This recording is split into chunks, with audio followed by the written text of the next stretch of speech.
আজকে যেহেতু আমাদের এই সপ্তাহে গণেশ চতুর্থী গেছে এবং বর্তমানে কলকাতা এবং বিভিন্ন জায়গায় মহা সমারোহে গণেশ পুজো হয় এবং প্রধানত মুম্বাই শহরে আমাদের বঙ্গভূমি দুর্গাপুজোর মতো উৎসব বিরাট তার আকৃতি প্রকৃতি ব্যয় এবং অভিনেতা অভিনেত্রীরা তারাও বাড়িতে সেই গণেশের আরাধনা করেন সব এবং আমাদের দুর্গোৎসবে মায়ের সঙ্গে গণেশ থাকেন একটু রক্তিম গাত্রবর্ণ তার, ফর্সাও নয় কালো নয়।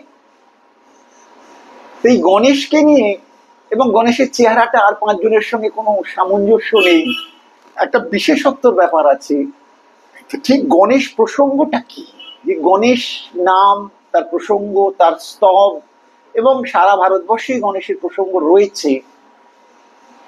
পূজার্চনার সময় তো অবশ্যই রয়েছে যে প্রথমেই গণেশের পুজোটা করতে হয়, তাহলে জিনিসটার মধ্যে একটা বেশ গুরুগম্ভীর ব্যাপার আছে, অর্থাৎ চেহারা দেখেও বোঝা যাবে এটা ভারী ব্যাপার। এই গুরুতত্ত্ব মানে গম্ভীর তত্ত্ব, ভারী গুরুতর মানে খুব ওজন আছে তার, গুরুত্ব তার থেকে গুরু এবং ভারী গম্ভীর। গণেশের জন্য সেই রকম একটা প্রসঙ্গ এসে যাচ্ছে, বিরাট চেহারা বিরাট প্রসঙ্গ। এখন এই গণেশের তত্ত্বগত ঋষিরা যার করে গেছেন সেখানে তত্ত্বগত বিশ্লেষণ একটা উদ্দেশ্য।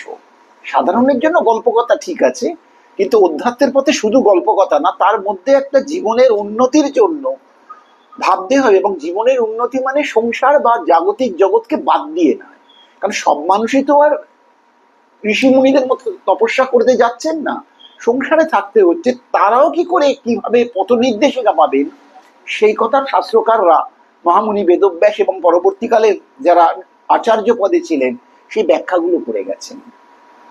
তাই গণেশের প্রসঙ্গ আমাদের ভীষণ গুরুত্বপূর্ণ। গণেশের কি গুণ, কি প্রসঙ্গ, তার অভাবে কি হয়, তার আশীর্বাদে কি হয়, এইগুলো আমাদের বোঝা দরকার। এবং সব থেকে এটা গুরুত্ব লাগে যে সাংসারিক মানুষের জন্য গণেশ ভীষণ গুরুত্বপূর্ণ একটা অবস্থানে রয়েছেন। কারণ গীতাও যে ভগবান বলছেন অর্জুনকে যে বলছেন, সেখানে কিন্তু অর্জুন একজন গৃহস্থ মানুষ এবং অনেক বউ বাচ্চা নিয়ে ঘর সংসার করেন। তার মানে তিনি সর্বত্যাগী বৈরাগী নন, কিন্তু কর্মে বৈরাগ্য তার আসবে। মানে আমাদের মতো অবস্থা যে সবকিছু সামলাতে হয়, সে কি করবে? মানে সেই আমেরিকাতে গিয়ে ভীষণ কস্টলি ট্রিটমেন্ট, সেটা আমাদের লোক পারবে না। আমাদের পিজিতে কতটুকু করা যেতে পারে এইটা ভেবে উত্তর। গণেশজি হচ্ছেন আমাদের সেই রকম সাধারণ মানুষের জন্য কতটা উন্নতি, কতটা সুবিধে, কতটা বিপদ মুক্তি, বাধা মুক্তি, উনি সেটা ওনার ডিপার্টমেন্টে রয়েছে। এবং শাস্ত্রকাররা কিভাবে তাকে ব্যাখ্যা করছেন সেগুলো আমাদের ভাবা দরকার। প্রথমেই যে আমাদের গণেশের মন্ত্র, এটা দুর্গাপুজো কেন যে কোনো পুজোর মধ্যে বলা হচ্ছে আদি পূজ্যং গণাধ্যক্ষং উমাসুতং বিনায়কং। আদি পূজ্যং গণাধ্যক্ষং উমাসুতং বিনায়কং মঙ্গলং পরমং শ্রী গণেশং প্রণমাম্যহম। আদি পূজ্যং, প্রতিটা শব্দকে মন্ত্র ব্রাহ্মণ বলছে, হাত জোর করে থাকাটা কিন্তু কথা না, আমাকে রিয়েলাইজ করে সেই ধ্যানটা নিজেকেও করতে হবে। কারণ এই যে আমি খাবো তাতে কিন্তু আমার বাড়ির লোকের পেট ভরবে না, বাড়ির লোক যদি খেয়ে আসে আমার পেট ভরবে না, আমাকে খেতে হবে। তেমনি অধ্যাত্ম বা উন্নতিটা নিজে, কেউ কিছু করে দেবে না। একটা ছোট্ট, আসলে কথাতে তো কথা বাড়ে, ছোট্ট একটা প্রসঙ্গ। তখন ব্রহ্মানন্দজি রয়েছেন রাখাল মহারাজ বেলুড়ে, একজন এসে ব্রহ্মানন্দকে জিজ্ঞেস করছে যে আমি শারদামাকে প্রত্যক্ষ দর্শন করেছি, তার কৃপা লাভ করেছি, এরা মনে হচ্ছে আমার কি জপ তপ সব করতে হবে? তখন কিন্তু ব্রহ্মানন্দই বলছেন হ্যাঁ, তোমারটা তোমাকে করতে হবে। ঠাকুর গিরিশের ভান নিয়েছেন, কিন্তু গিরিশেরই ভান নিয়েছেন, আর কারোর কিন্তু নেননি, ওটা এক্সেপশনাল।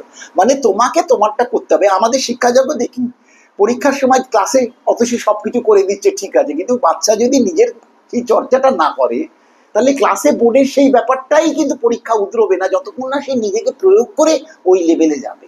বাস, যখন থিসিস জমা দিচ্ছে তখনও তাই, গাইড বলে দিচ্ছে, সেটাই কৃষ্ণ গীতায় বলছে, কিন্তু করতে হবে তোমাকে।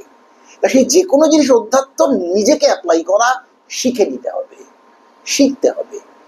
তা এইখানে যে আদি পূজ্য, তাকে প্রথমেই বলা হলো যে কোনো পুজো শুরু করতে গেলে তোমাকে প্রথমে তার পুজো করতে হবে। তা ফার্স্ট কাউকে ওয়েলকাম করা হচ্ছে মানে তার কিন্তু গুরুত্ব একটা মারাত্মক হয়ে যাচ্ছে। যেমন পুরীর রথ চলা লাগে, শঙ্করাচার্য না এলে কিন্তু রথ বেরোয় না, তিনিও সে কিন্তু রাজার মতো ঝাঁট দেবেন। তাহলে এই যে আদিপূজ্যম, শঙ্করাচার্যকে আসতে হবে। নিশ্চলানন্দ সরস্বতী এখন গদিতে রয়েছে, নিশ্চলানন্দ সরস্বতী, উনি এলে তবে ব্যাপারটা হবে। তাদের একটা ওজন আছে, গণেশের ওজন। আদিপূজ্যম গণাধ্যক্ষম, এই গণাধ্যক্ষম, তারপরে উমাসুতম, তারপরে বিনায়কম, তারপরে মঙ্গলম শ্রী, তিনি পরম কল্যাণ করেন, সেই গণেশকে প্রণাম জানানো হলো। মাঝে শব্দগুলো কিন্তু আর বললাম না, গণাধ্যক্ষম, বিনায়কম, পার্বতী পুত্রম ইত্যাদি, উমাসুতম, একই মানে। আসবো প্রতিটা জায়গাতে আসছে। হেরম্ব, লম্বোদর, হ্যাঁ, একদন্ত, ভালো ধরিয়ে দিলেন, আমি আসতাম। একদন্ত মহাকায়, একটা দাঁত, দুটো দাঁত ছিল, একটা ভেঙে গেছে। প্রতি জায়গাতে আমাকে বুঝতে হবে তার মূর্তিটা। একদন্ত মহাকায়, বিশাল চেহারা, লম্বোদর, লম্ব প্লাস উদর, গ্রামার, উদর মানে পেট, মানে লম্বোদর মানে পেটটা এত বড় হয়ে রয়েছে, গণেশ দাদা পেটটি দাদা, একদম বাংলা যেটা সহজ হলো। কার্তিক কিন্তু হ্যান্ডসাম, মানে এখনকার ছেলেরা যেরকম সিক্স প্যাক বডির জন্য ব্যায়াম করছে, কার্তিক তাই নয়, বলে নবকার্তিক সেজে বসে আছে, ব্যঙ্গই আছে। ওই যে যখন ওই পুজোগুলো হয়, কার্তিক পুজোতে ওই সব দিকে বাঁশবেড়িয়া, সেখানে নবকার্তিক, জামাই কার্তিক, নায়ক কার্তিক, সে নানান রকম কোচানো ধুতি পরে পোজ মেরে বসে রয়েছে, কে কখন আসবে। গণেশ কিন্তু তা না, লম্ব ধরো, এবং তাতেও শান্তি হলো না, পেট তো মোটা হয়ে ঝুলিয়ে গেল, মুই থাকলে কেউ পছন্দ করে না, সবাই হাসে। এবার তারপরে গজানন, মুখটা আবার হাতির হয়ে গেল, যেটা মানুষের মুখ সে সুন্দর, দেবতার মুখ কিন্তু সেটা হয়ে গেল গজানন। তাকেই বলছেন বিঘ্ন নাশং করং দেবং, তুমি আমার সমস্ত বিঘ্নকে নাশ করে দাও। হেরম্বম প্রণমাম্যহম, তুমি হেরম্ব, তার একটি নাম পাওয়া গেল, তাকে দেবতারা প্রণাম করছে।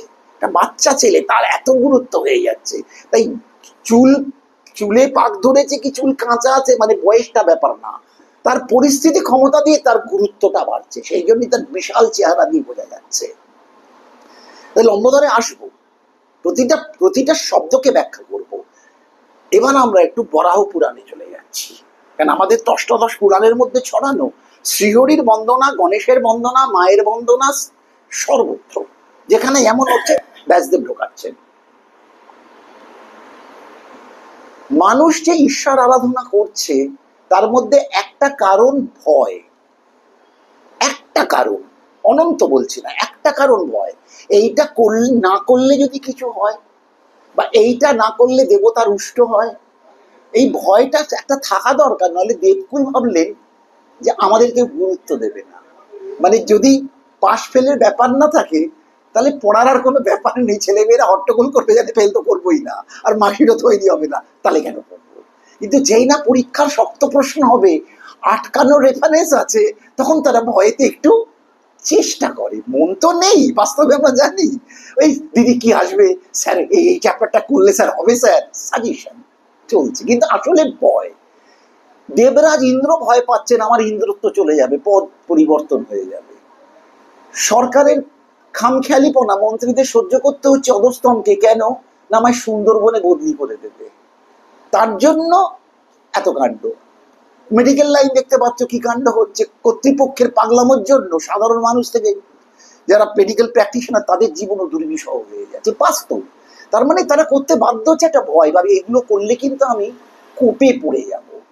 এই ভয় দেবতারা মহাদেবকে বললেন একটু ভয়কে সৃষ্টি করা, ভয়ের একটা দেবতা রাখো, একটা শক্তি করো যে মানুষকে ভয় করে করাবে, ভীতি সৃষ্টি করবে, তাহলে তারা আমাকে আরাধনা করবে। আমাদের পলিটিক্স কিন্তু সহজ জিনিস রাখলাম না, জটিলতা আনলাম। ভগবান শঙ্কর তো খুব শান্ত, তিনিও মনে মনে ভাবেন কি রূপের দেবতাকে আনবো যে ভয় সৃষ্টি করতে পারবে। বললে পঞ্চভূত দিয়ে দেহ তৈরি হয়, আমি বরাহ পুরাণ থেকে বলে যাচ্ছি, পঞ্চভূত থেকে দেহ তৈরি হয়, ক্ষিতি, অপ, তেজ, মরুত, ক্ষিতি মানে মাটি, মাটির একটা শেপ আছে, টবের মাটিরও একটা শেপ হয়, ভেঙে গেলেও একটা এরম ভাবে দাঁড়িয়ে থাকবে। জল ঢালছি, গেলাকে ঢালি, কাপে ঢালি, জল বোঝাচ্ছে, অপ মানে জল। তেজ আগুন যেরাম হচ্ছে এটা দেখতে পাচ্ছি, মরুদ দেখতে না পারলেও হাওয়াটা পাচ্ছি। বোম হচ্ছে আকাশ, আকাশ সর্বত্র ব্যক্ত, তাকে কোনো শেপের মধ্যে আনা যায় না, ওইটা নির্গুণ নিরাকার ব্রহ্মের প্রতীক। তাই ভগবান শঙ্কর আকাশের দিকে তাকিয়ে হাসতে শুরু করলেন। তখন এক দিব্য শক্তিতে এক দেব মূর্তির আবির্ভাব হলো, বিরাট চেহারা, যার সর্বত্র ব্যক্ত হয়ে তিনি আছেন, মহাকায়। আমাদের কায় মানে দেহ, আমাদের এমনি কায়, ওটা হচ্ছে মহাকায়। বিরাট দেহে তৈরি হলো এবং একদন্ত মহাকায়, দন্ত পরে আসবে, মহাকায় এলো এবং সূর্য কোটি সমপ্রভ তাকে বলা হলো। যেন একটা সূর্য গরম হলে আমরা পাগল হয়ে যাই, কোটি সূর্য যেন সেখানে উদিত হয়েছে তার দেহের দুটি থেকে, এত তার লাবণ্য কান্তি। মা মহামায়াও সেখানে ছিলেন। মা মহামায়া একটা অপূর্ব দৃষ্টিতে, মানে একদম মুগ্ধ লোলুপ দৃষ্টিতে ওই দেব বিগ্রহের দিকে উনি তাকিয়েছিলেন। এখন এগুলো একটু ঘরোয়া মানসিকতা, শাস্ত্রকাররা জুড়েছে কখনো কখনো। শিব, মা মহামায়া যে ওই দেবতাকে দেখছেন, শিব ভালো চোখে দেখলেন না, বললেন তুমি আবার ওর দিকে এরকম লোলুপ দৃষ্টিতে দেখছো কেন? মানে সংসারের যে, মানে মানুষের মনের যে কুটকচালি, সেইটা শিবের মধ্যেও ঢুকিয়ে দিচ্ছেন গ্রন্থকার, শাস্ত্রকার, যে তোমার এতটা দেখা তোমার মনে উচিত হয় না। মানে বলে তোমার ওর রূপ দেখে তোমার এত মোহ হয়েছে, তার কোনো দোষই নেই। তাকে হ্যাঁ, মানে যাই হোক, এটা না করলেও পারতেন, না করলেও পারতেন। মহামায়া তিনি আকৃষ্ট হচ্ছে, তিনি আকৃষ্ট হয়েছে, তা শিবের খারাপ লেগেছে, না লাগলেও, তার সঙ্গে না লাগলে তো আর এই কাণ্ডটা হবে না। তাই শিব সেই নতুন দেবতাকে অভিশাপ দিলেন, তোমার এই সুন্দর মুখের হাসি দিয়ে তো জয় হবে, তোমার গজানন হোক, তোমার ওই মুখটাই তোমার চলে যাবে। দ্বিতীয় বললেন তোমার লম্বোদর হবে, তুমি ভুঁড়ি হয়ে যাবে, তাহলে তোমার যে কার্তিকের যে বিউটি, এই বিউটিটা তোমার আর রইল না, তুমি লম্বোদর হবে। এবং বললেন দেবকুলে তো উপনয়ন হবে, তোমার সাপ হবে, তোমার যজ্ঞোপবীত সাপ হবে। যদি এই মহারাষ্ট্রের দিকে গণেশকে দেখেন, আমাদের বঙ্গভূমি গণেশ না, পেটের মধ্যে সাপ এসে সেইখানে ফোনা তোলা রয়েছে, আমি সেরকম মূর্তি একদম আছে আমার কাছে, গলা থেকে সাপ জড়িয়ে রয়েছে। সবই তো নিমিত্ত মাত্র, আসল কারণ তো তারপর বেরোবে।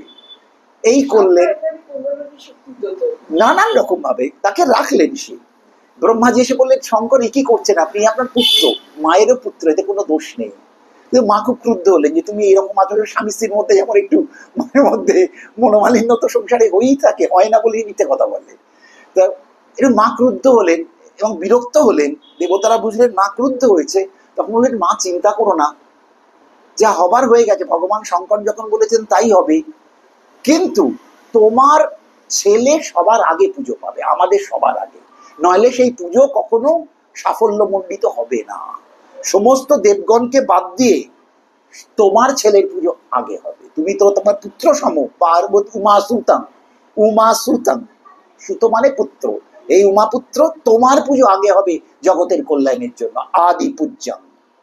এখন শিব যে এসব কথা বলছেন, শিবের তো রুদ্রভাব আছে, তিনি তো রুদ্র, যেটা গীতার মধ্যে বিভূতি যোগের মধ্যে বলছেন ভগবান, যে রুদ্রানাং শঙ্করশ্চাস্মি, বিভূতি যোগের মধ্যে রুদ্রানাং শঙ্করশ্চাস্মি, 11 রুদ্রের বর্ণনা আছে মহাদেবের বিভিন্ন পর্যায়ে, তার মধ্যে বললেন আমি শঙ্কর গীতার মধ্যে। তা রুদ্র মানে একটু তাণ্ডব নৃত্যর ব্যাপার আছে, এই রুদ্রমূর্তিতে তুমি তো রুদ্রমূর্তির তাণ্ডব আসছে, কুলকুল করে ঘামছেন, মানে একটু রেগে গেলে, প্রেশার বাড়লে হঠাৎ করে একটু শরীরের মধ্যে কিরকম একটা হয় না, হঠাৎ খুব রেগে টেগে গেলে কিছু একটা হলে মানুষের তো এটাই আউটবাস্ট হয়, শিবেরও সেটা হয়েছে, গা থেকে ঘাম গড়িয়ে পড়ছে, এই প্রতি ঘামের বিন্দু থেকে একটি করে সুন্দর বাচ্চার জন্ম হচ্ছে। এইগুলোকে বলা হলো শিবের গণ, শিবের গণতন্ত্র আসবে থেকে, শিবের গণ। এবং সমস্ত দেবতারা বললেন এই যে নতুন দেবতা শিব থেকে এসছেন এবং এত যে তৈরি হলো, এদের সবার অধিপতি হোক এই নতুন বালক, গণের পতি, পতি মানে লর্ড, কন্ট্রোলার, সবসময় হাজব্যান্ড মানে নয়, ভূপতি, এই গণেদের পতি, তাই তার নাম গণপতি।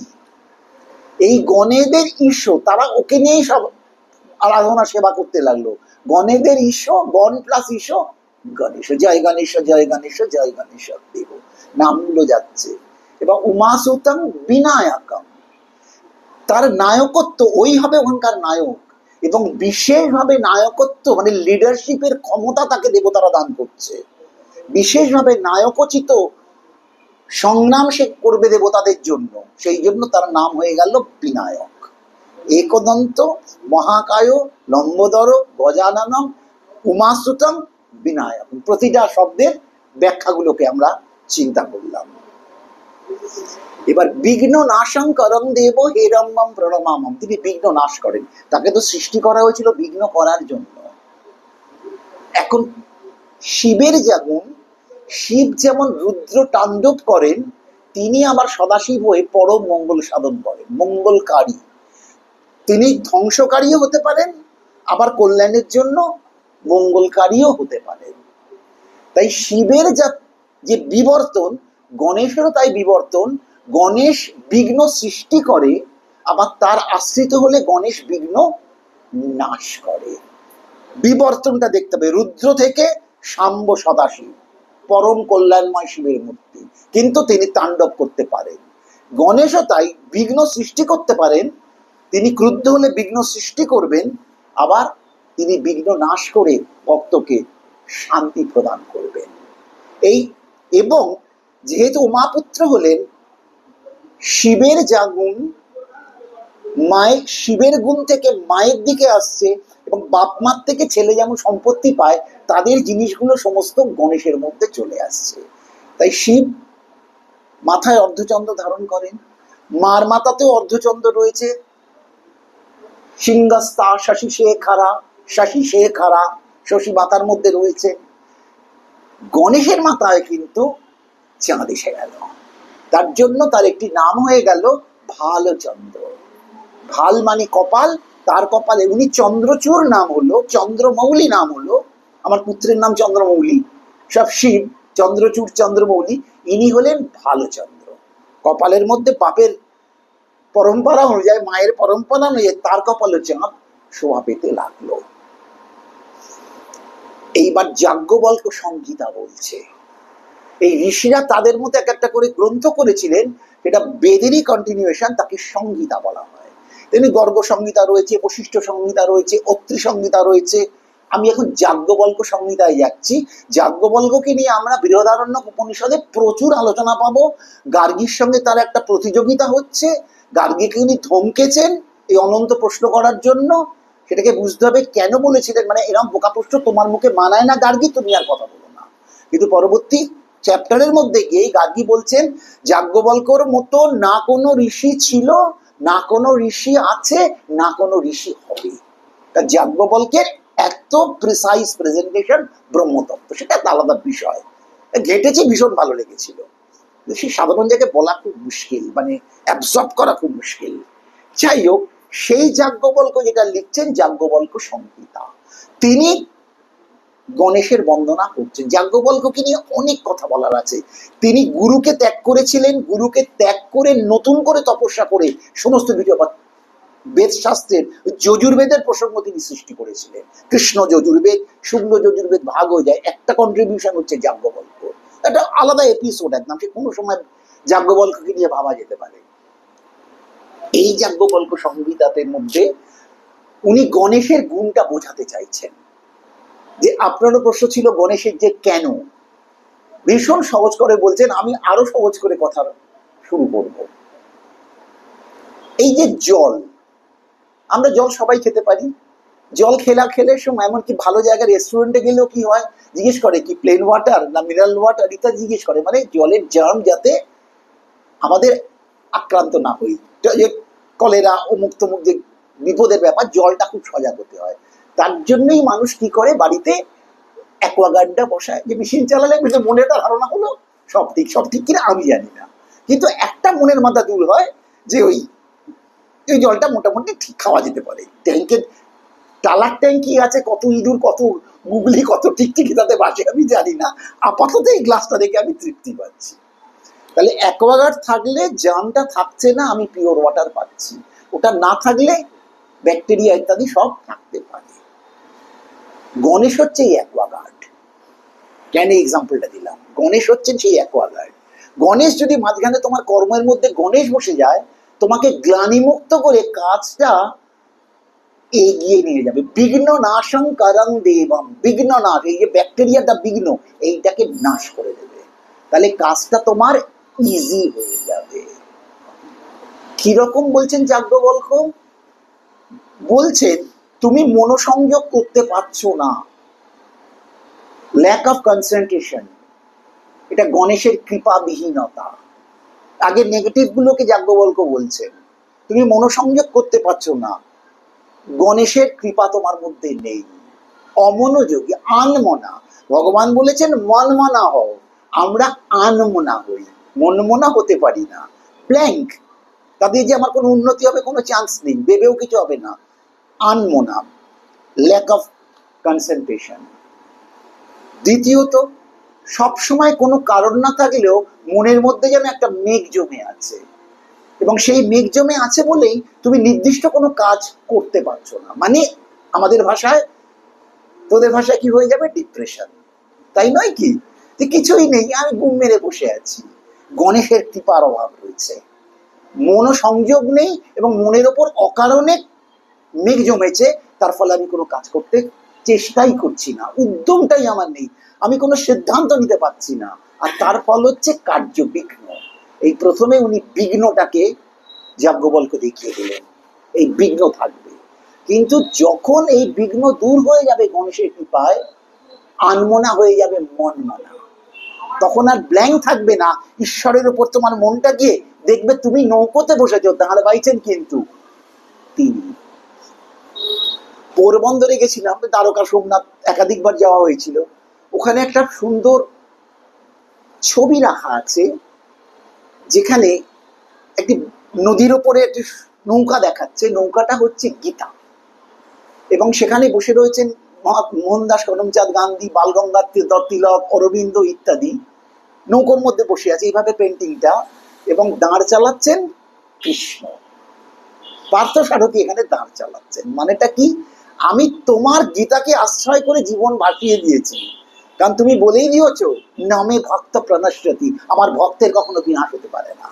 তাই আমার আর কিছু করনি, তুমি বলেছো, আদেশ করেছো, তমেব শরণং গচ্ছ সর্বভাবেন ভারত, মোক্ষ সন্ন্যাস, তমেব শরণং গচ্ছ সর্বভাবেন ভারত। এই অর্জুন, সর্বতভাবে তুমি আমার শরণাগতিতে এসো, তুমি কিছু চেষ্টা করো না, নিমিত্ত মাত্র ভব সব্যসাচী, তুমি নিমিত্ত হবে, যা করার আমি তোমার জন্য করে দেবো। তাই বালগঙ্গাধর তিলক, গান্ধীজি, অরবিন্দ, তারা সেই গীতারূপী নৌকায় চড়েছে, গীতার বাণীকে আশ্রয় করে জীবন নিয়ে যাচ্ছে। দাঁড়টা পাইছে কে? শ্রীকৃষ্ণ স্বয়ং। কৃষ্ণ করে দিচ্ছেন, মানে পুরুষোত্তম তত্ত্ব। এইখানে আমরা আবার গণেশে ফিরে আসি, যে তার কৃপা হলে এই মনের দুঃখ চলে যাবে, তার কৃপা লাভে তোমার জীবনে উদ্যম আসবে, এবং তোমার লক্ষ্যবস্তু স্থির করে তুমি এগিয়ে যাবে। তাহলে এটা তো ভগবানের ক্ষেত্রে প্রযোজ্য, শ্রীকৃষ্ণের ক্ষেত্রে প্রযোজ্য। শ্রীকৃষ্ণ হচ্ছে ব্রহ্মতত্ত্ব, শিব ব্রহ্মতত্ত্ব, কিন্তু ব্রহ্ম সম্বন্ধে আমাদের বৈদান্তিক প্রসঙ্গ বলছে তিনি নিষ্ক্রিয়, নিজে বিশেষ কিছু করেন না। প্রেসিডেন্ট হচ্ছে ইনস্টিটিউটের সব, আমি ভারত সেবাশ্রমের কথা বলছি, মিশনের কথা বলছি, সব জায়গাতেই প্রেসিডেন্ট অ্যান্ড ভাইস প্রেসিডেন্ট এইরকম থাকে। প্রেসিডেন্ট কিছু করছেন না বয়সের জন্য। ভারত সেবাশ্রমে মাধবানন্দী মহারাজ হয়েছেন, পূজ্যপাদ স্বামীজি কোনো দিকে যান না, কখনো আমি গেলে দেখেছি ঠাকুর ঘরের মধ্যে আসন করে একা ধ্যানস্থ অবস্থায় জপ করে যাচ্ছেন। তার কত টাকা পেলো, কত দান হলো, কত কি হলো, এই বয়সে নেই, শতবর্ষের দিকে। অ্যাবসলিউটলি গুরুচিন্তা, পরমেশ্বর চিন্তাতে তিনি রয়েছেন। তো মঠ চালাতে গেলে কি করতে হবে? কার্যনির্বাহক প্রেসিডেন্ট তাহলে করতে হবে, এক্সিকিউটিভ প্রেসিডেন্ট। তিনি ওখানকার পূর্ণাত্মানন্দজি মহারাজ, এখন 97 বছর বয়স, তাকে গীতা জয়ন্তীতে আমরা নিয়ে আসি, ভেরি অ্যাক্টিভ এই বয়সেও। উদাহরণটা দিচ্ছি, প্রেসিডেন্ট আছে কিন্তু তিনি সব করেন না, কার্যনির্বাহক সভাপতি সব কাজ করেন। ভগবান কখনো নিষ্ক্রিয় থাকেন, তার সমস্ত কাজ আমরা গণেশকে দিয়ে করাতে পারি। ভগবানের সঙ্গে তার একটা অদ্ভুত সাযুজ্য আছে। কিরকম? নারদজি নারদ পুরাণে গণেশের স্তব করছেন, আমি সব সূত্রগুলো বলে দিচ্ছি, স্তব আছে আমার কাছে। তাতে বলছেন যে বিদ্যার্থী সে গণেশের কৃপায় বিদ্যা লাভ করতে পারবে। বিদ্যার্থী লাভতে বিদ্যাম, ধনার্থী লাভতে ধনাম। যার টাকা পয়সার বাসনা রয়েছে, সে গণেশ কৃপা করলেই তার অর্থবিত্ত হবে। পুত্রার্থী লাভতে পুত্রম, যার পুত্র বাসনা আছে, যে এটা তো মা যশোদারও হয়েছিল, ছেলে নেই বলে একটা মুড়ের ক্ষোভ হতেই পারে, গণেশের কৃপা করলে এরকম গণেশের মতো একটি পুত্র তোমার, সর্বসিদ্ধিপ্রদ পুত্র তোমার হতে পারে। আর মোক্ষাং লাভতি মোক্ষার্থী, যে মোক্ষ প্রার্থনা করছে গণেশের কৃপায় মোক্ষ পেতে পারে। তার মানে ধন, বিদ্যা, পুত্র, মোক্ষ সবই দিতে পারে। শ্রীহরির মতো প্রসঙ্গ হয়ে গেল। শ্রীহরির যেমন 4 হাত, গণেশেরও 4 হাত। আমাদের বঙ্গভূমিতে কলকাতার দুর্গাপুর জয় নারায়ণের জিনিসে গণেশের হাতে থাকে শঙ্খচক্র গদা পদ্ম। দেখবেন শঙ্খচক্র গদা পদ্মটা আমি প্যান্ডেলে যখন পুজোয় বসি পদ্মটা তুলে নিয়ে হাতে ওনাকে একদম শ্রীহরি। মানে শ্রীহরি যা করেন, শ্রীহরি কিছু করছেন না, তার মনের মধ্যে দিয়ে চিন্তা, এক্সিকিউটিভ প্রেসিডেন্ট গণেশজি সব করে দেবেন, তাকে করলেই সবকিছু হয়। এই গণেশ কিরকম বিঘ্ন নাশ করছেন? সিদ্ধিদাতা, সিদ্ধি বিনায়ক, বম্বে সিদ্ধি বিনায়ক, সিদ্ধি দানকারী বিনায়ক, বিশেষ রূপে নায়ক, তিনি সিদ্ধি দান করেন। বিঘ্ন নাশ হয়ে গেলে সিদ্ধিটা এগিয়ে যায়। তারাপীঠে তখন বামদেব রয়েছেন, বামদেবের কাছে নিগমানন্দজি গেছেন, মানে নিগমানন্দ সরস্বতী যিনি হবেন তখনও হননি, বামদেবের শিষ্য উনি, চিতার ওপরে তাকে তন্ত্র সাধনা করাচ্ছেন যে এইভাবে করবি, তোকে থাকতে হবে। নানান রকম ভৌতিক প্রসঙ্গ পথে আসছে, তিনি দেখে ভয় পাচ্ছেন, মহাপ্লাবন, ভয়ঙ্কর আগুন, বহু জন্তু জানোয়ার তাকে গ্রাস করতে আসছে। বামদেব পেছন থেকে তারার ধ্বনি দিচ্ছেন, বলছেন ভয় পাস না।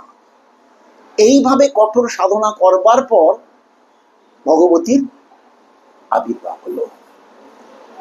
এই যে মানে সিদ্ধ পথে যেতে গেলে বাধা তোমার আসবেই, বাধা থাকবে না আর তুমি একটা কোনো জায়গায় কিছু করবে, এটা হতে পারে না। সারা জীবনে কিছু না কিছু অবস্টাকেল অবস্টাকেল অবস্টাকেল। এই অবস্টাকেলটাকে মুক্ত করছেন কে? গণেশ। কারণ বাধা মানে গলায় কাঁটা বিনে গেলে আর 4টে মাছ পাতে থাকলেও তোমার আর খাওয়ার ইচ্ছে থাকবে না, কারণ গলায় ওটা খচখচ করছে, কখন ওইটাকে বের করতে হবে। ওই যে বিঘ্নটা আছে, বিঘ্নটাকে বের করো, তারপর তুমি হুড়ুর করে এগোতে পারবে। সেইখানে হচ্ছে গণেশের কৃপা কাজ করছে। একটু এগিয়ে আসছি পুরাণ আর ইতিহাসের মাঝখানে। মহাভারত রচনা, মহর্ষি কৃষ্ণদ্বৈপায়ন বেদব্যাস, তিনি যে মহাভারতটা কি ধর্মগ্রন্থ? হ্যাঁ এবং না। সমাজ ব্যবস্থা, রাজনীতি, রাজকার্য, প্রজাপালন, আধ্যাত্মিকতা, যজ্ঞকর্ম, সমাজ ব্যবস্থা, সমস্ত কিছু মহাভারতে যাচ্ছে। তাই তাকে বলা হচ্ছে ইতিহাস এবং পঞ্চম বেদ। কৃষ্ণদ্বৈপায়ন বেদব্যাস, যার জন্য গুরু পূর্ণিমা আমরা বলেছিলাম, তার জন্মতিথির জন্য গুরু পূর্ণিমা, আর কিচ্ছু না। তিনি লিখবেন এই বিরাট জিনিস করতে গেলে কি করা যেতে পারে। এত লেখা ভাবা একটা দুরূহ ব্যাপার, সামনে যদি কিছু কাজ কেউ করে দেয় সুবিধা হয় নাকি, এফিশিয়েন্ট হতে হবে। তাই তিনি প্রার্থনা করলেন ব্রহ্মাজির কাছে, হোয়াট টু ডু, আমি কি করব? বলে তুমি গণেশকে অ্যাপ্রোচ করো, কারণ গণেশের গুণ হচ্ছে বিঘ্ন নাশ করেন। তোমার এই সৃষ্টিতে যে বিঘ্ন সৃষ্টি হবে, উনি থাকলে এই বিঘ্নটা থাকবে না। মানে এখানে উনি এসি হয়ে গেলেন, এয়ার কন্ডিশন মেশিন। গরমে পাগল হয়ে যাবে, কিন্তু দুটো এসি ইনস্টল করা থাকলে বাইরের গরম তোমায় কাজ করবে না, বাধা তোমার আসবে, সব মুক্ত হবে। মহাভারত বলছে 3 বছর লেগেছিল মহাভারত লিখতে, কনস্ট্যান্ট লেখা হয়েছে, 3 ইয়ার্স। এটা কম জিনিস না। দুজনে বসবেন, ব্যাস গুহা আছে হিমালয়ের কোলে বদ্রীনাথে, বরফ ঢেকে যাচ্ছে, বরফ গলে জল হয়ে যাচ্ছে, 3টে বছর চলে গেছে, এবং অরিজিনাল শ্লোক হচ্ছে 60 লক্ষ, 60 লাখ শ্লোক। তার মধ্যে 59 লাখ আমাদের কাছে নেই, দেবলোক, অন্তরিক্ষ, গন্ধর্ব লোকে সব চলে গেছে। আমাদের কাছে আছে কেবল 1 লক্ষ শ্লোক, 1 লাখ। শত সহস্রায়াং সংহিতায়াং, শত সহস্রায়াং সংহিতায়াং, শত সহস্র মানে 1000 টাকার নোট যদি বান্ডিলে 100টা থাকে তাহলে কত হয়? 1 লাখ। শত সহস্রায়াম সংহিতায়াম, এটাও বেদের সেই কন্টিনিউশন সংহিতা, ওই যাজ্ঞবল্ক্য সংহিতার মতোই। এটাকে বই বেদ হিসেবে পঞ্চম বেদ বলা হচ্ছে মহাভারতকে। রচনা করবেন, 3 বছর ধরে লেখা হচ্ছে, বাধা তো আসবেই। 3 বছর বসে থাকে, আমরা 3 ঘন্টা বসতে পারবো না। 3 বছর ধরে বসে আছেন, দুজনের মধ্যে এগ্রিমেন্ট হচ্ছে, পয়সা কড়ির কোনো ব্যাপার নেই, অধ্যাত্মে পয়সা দিলে হয় না, এটা পেশা হয়ে যায়। পেশা হলে আবার বিপদ আছে অনেক। দুজনের মধ্যে চুক্তি হচ্ছে, কন্ট্রাক্ট এক কাজ হচ্ছে। যে কোনো মানুষ যে কোনো সম্পর্কের মধ্যে কিন্তু একটা চুক্তি থাকে, জানবে। বিয়েটাও তাই। দিদি আপনি ভালো বলতে পারবেন, বহু কোর্টের বহু কিছু সামলেছেন।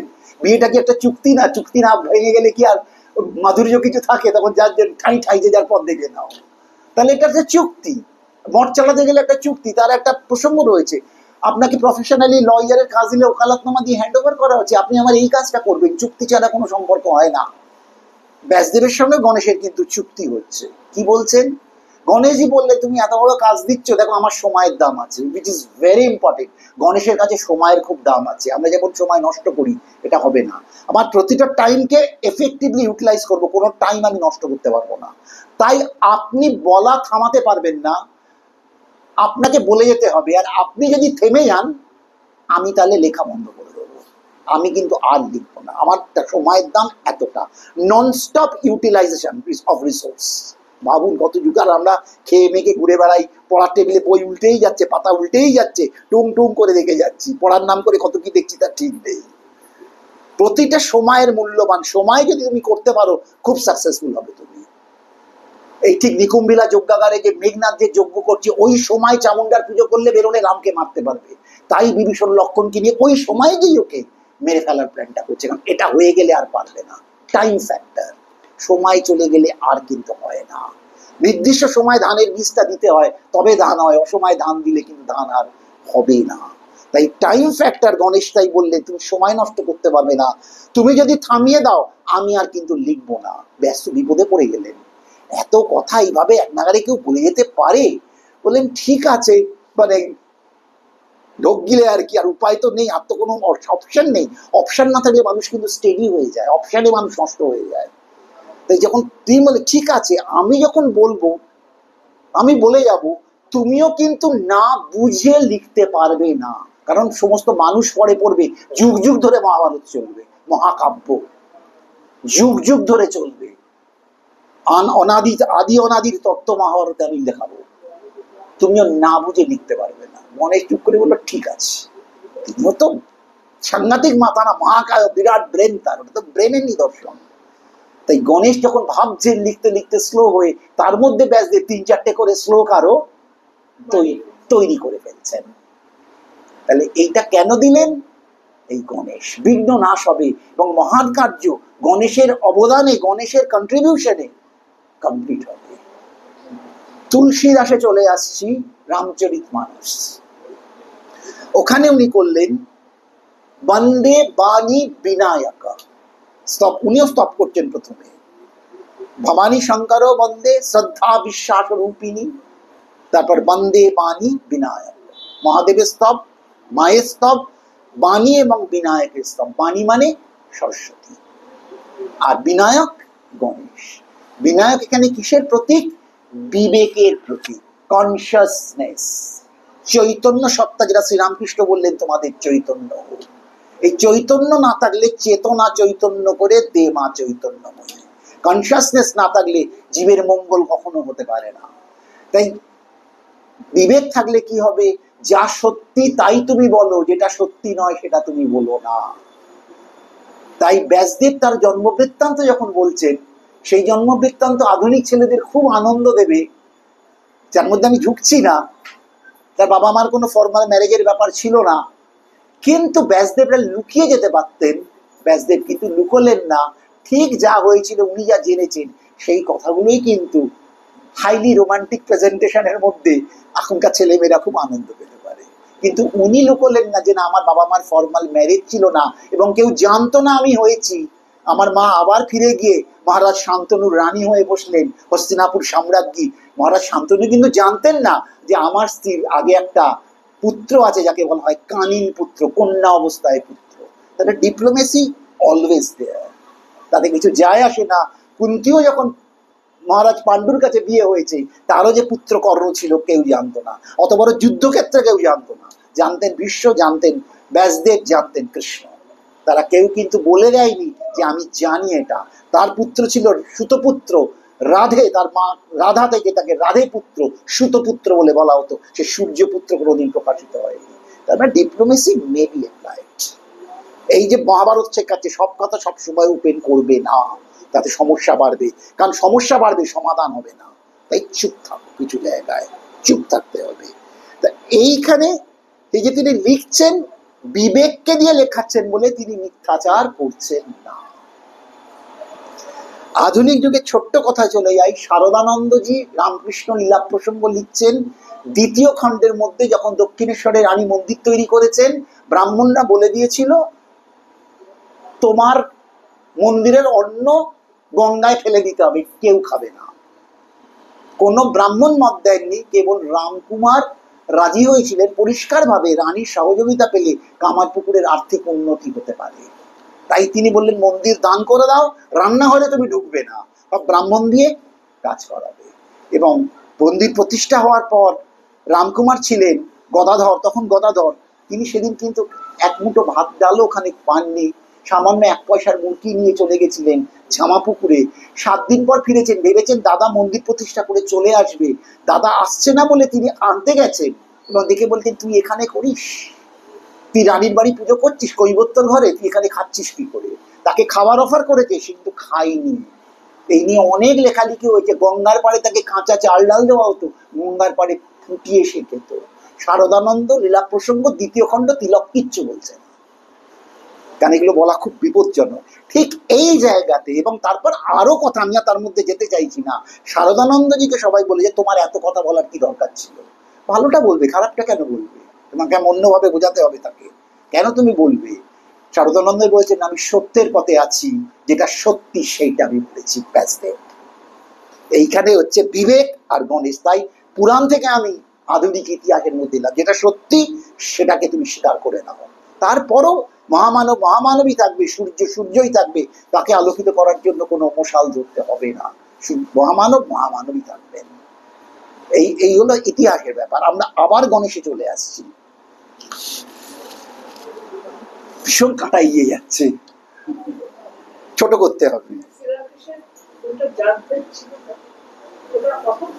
প্রথমে ছিল, শেষকালেও ছিল। যখন তুরিয়ানন্দ রয়েছেন, লাটু মহারাজ রয়েছেন, শেষকালে মাকে পায়েস দিয়ে গেছেন, পায়েস খাচ্ছেন। সেখানে লাটু মহারাজের আত্মকথা বইতে সম্ভবত 234 পাতা যখন দিয়েছেন, তখন ঠাকুর বলেছেন ওকে এখান থেকে সরে যেতে বল, কারণ অন্ন খাচ্ছি বলে ও যেহেতু ব্রাহ্মণ নয়, বলো খাট থেকে সরে যেতে বল। এখানে নরেন প্রতিবাদ করে, তুমি এখন কি বলছো? উনি চুপ করেছিলেন।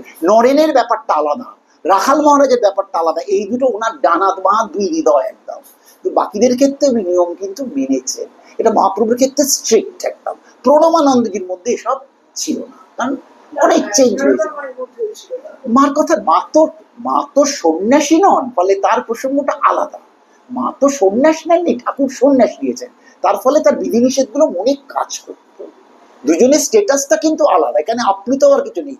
একটা সন্ন্যাস, তোতাপুরি তাকে বিরজা হোম করে সন্ন্যাস দিয়েছেন, সেটা মার নয়। মানে একজন পুরুষ নিলে স্ত্রী তো হয় না। আচ্ছা গণেশে শেষ করি ওটা।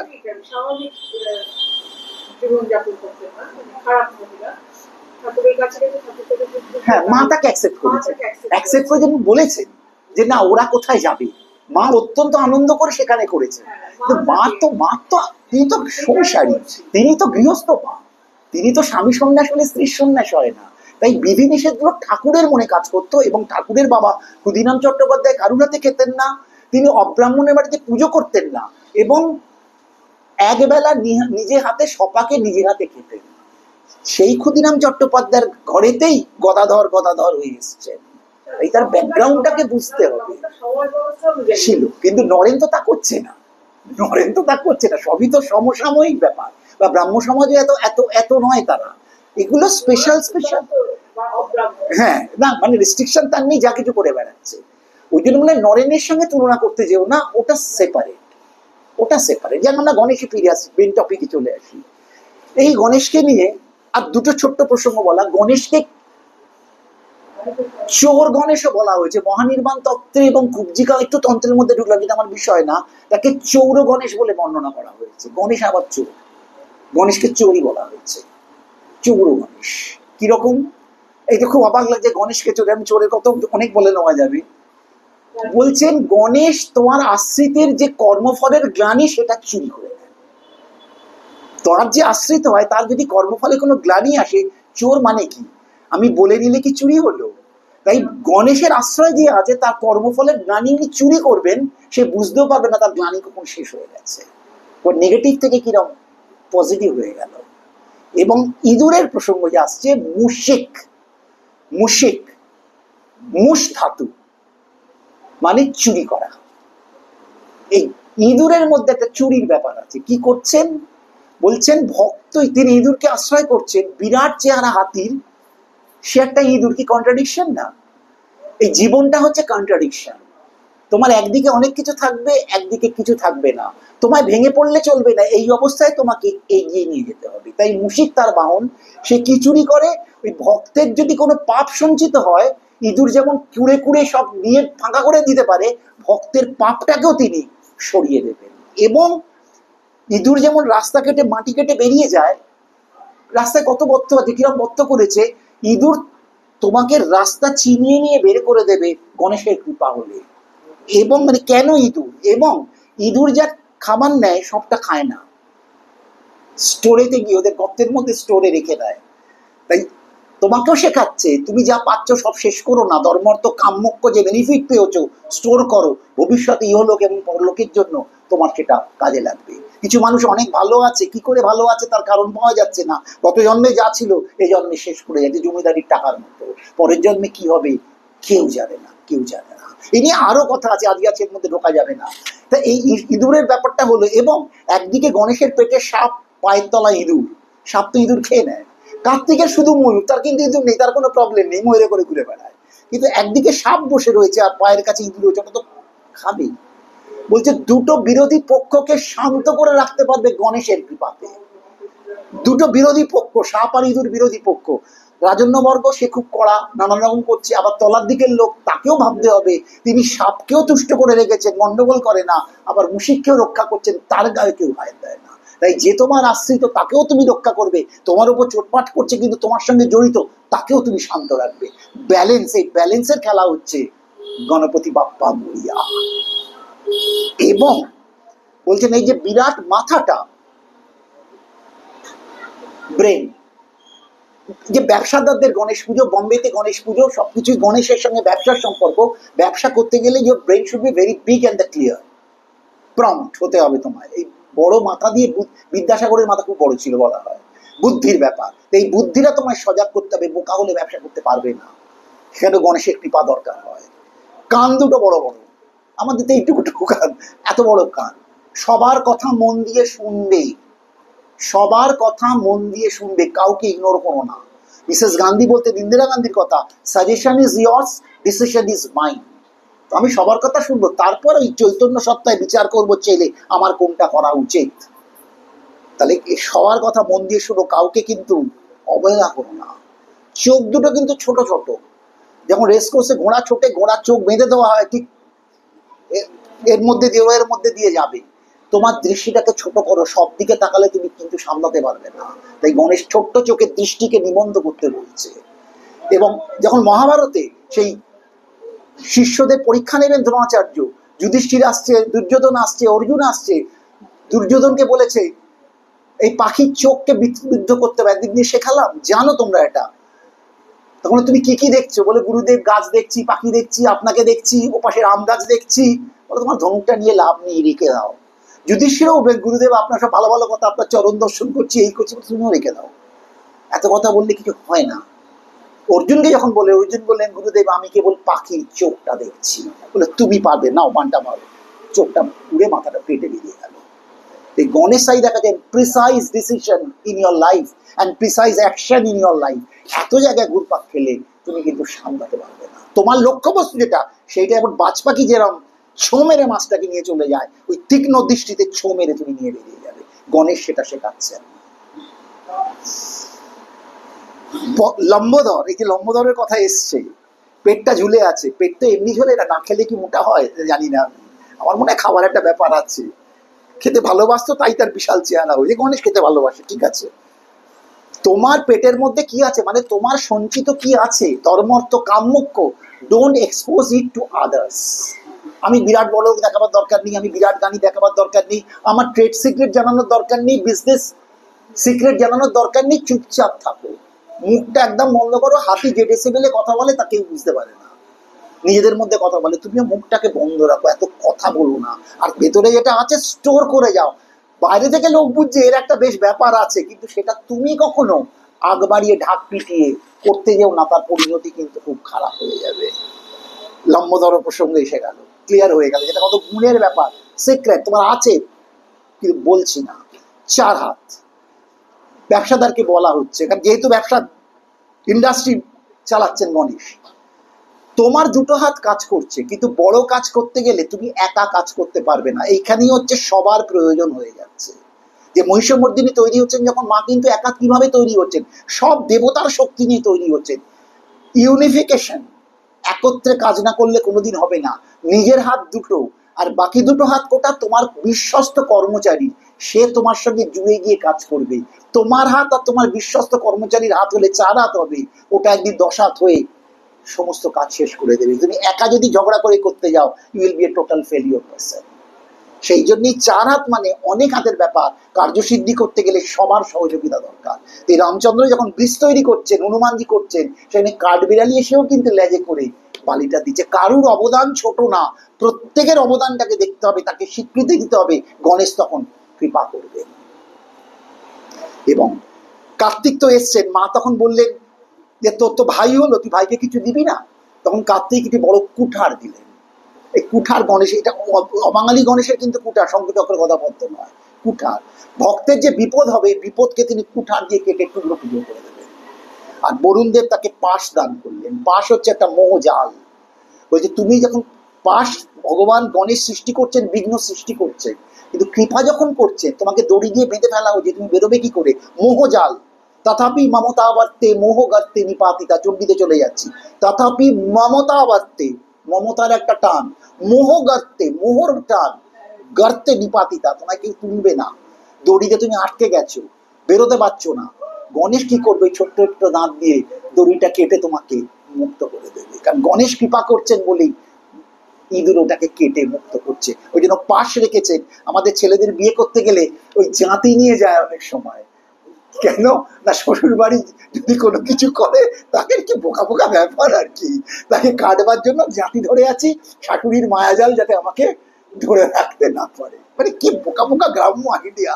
তা সেই মালা বদল হবে, তখন সেই রূপর, আবার রূপর জাতি, নাহলে মান থাকবে না, রূপর জাতি ধরে বসে আছে। জানি না, আমি এগুলো বুঝিনি কোনোদিন, জানি না, আজও বুঝিনি, আজও বুঝি না। তা সেই আর কি, ইঁদুরের সেই কাজ, তোমার জালটাকে পুরো লন্ডভন্ড করে দেওয়া। এই হচ্ছে গণেশের সর্বত্র গণেশ প্রসঙ্গ আমরা পাচ্ছি। তার কৃপা পেলে যে জাগতিক প্রসঙ্গ যা থাকছে এবং অধ্যাত্ম মোক্ষ সবকিছুই আমরা গণেশের কৃপায় পেতে পারি। শিবজি যে দেখলেন যে আকাশের মধ্যে, মানে ব্রহ্মতত্ত্বের একটা রূপ এলো, নিরাকার থেকে সাকার এলো, যিনি সর্বত্র ব্যক্ত হয়ে আছেন।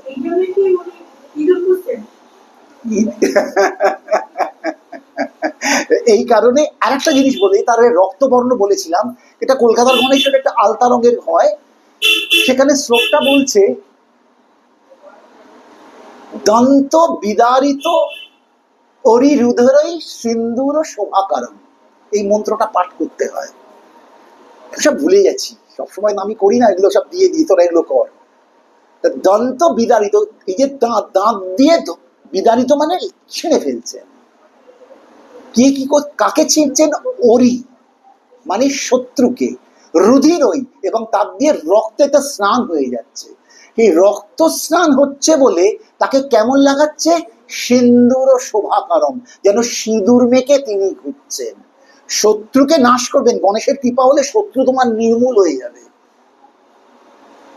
সেই রক্ত স্নান করে, এটা থেকে স্নান করে সিন্দুর ও শোভা কারণ।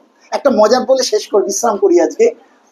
হনুমানজির গায়েও কিন্তু সিঁদুর মাখা, আবার গণেশকে বলা হচ্ছে সিন্দুর ও শোভা কারণ। দুটো কি এক? গণেশের গায়ে কিন্তু সিঁদুর নেই, ওটা শত্রু রক্ত, ভয়ঙ্কর যুদ্ধবাজ, উনি একদম শান্ত না। তারপর আবার একটা বলতে হবে, মনে পড়ে গেল, হনুমানজি মা জানকীকে গিয়ে বলেছিলেন, মাতাজি মাতাজি আপ সিন্দুর क्यों पहनते हैं। তা হনুমানজি একটা বালকের মতো, তার মনে প্যাঁচ নেই। মা সীতার কি বলবেন, বললে তেরে প্রভু को बहुत अच्छा लगता है इसीलिए पहनते हैं। ও বললো তাহলে मैं, তুমি মাথায় পড়ো, আমি সারা গায়ে মেখে থাকবো, প্রভু খুশি হবে। তো এইটা হনুমানের সিঁদুর, কিন্তু এর হচ্ছে রক্ত। মোদক যে এত ফাংশন, মোদক দেওয়া হচ্ছে, কার্তিক কুঠার দিলেন।